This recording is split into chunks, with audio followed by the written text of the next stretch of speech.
परली सवारी जोखमी થઈ ગઈ।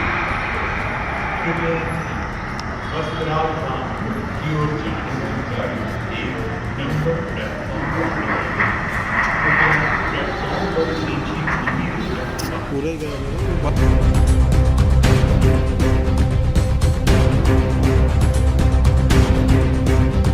अहमदाबादमध्ये एअर इंडियाचं लंडन अहमदाबाद प्रवासी विमान कोसळल्याची भीषण घटना समोर आली असून या विमान अपघाताचा व्हिडिओ देखील समोर आला आहे।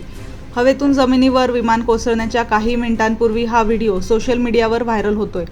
अहमदाबादमध्ये उड्डाण घेत असतानाच हा अपघात झाला। सूत्रांनी दिलेल्या माहितीनुसार अपघातग्रस्त विमानात माजी मुख्यमंत्री विजय रुपाणी प्रवास करत होते।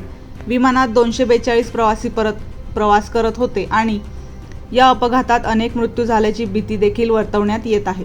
या विमान अपघाताचे कारण अद्याप स्पष्ट नसून ही दुर्घटना अपघात होती की घातपात, अपघात कशामुळे झाला याबाबत तपास सुरू आहे।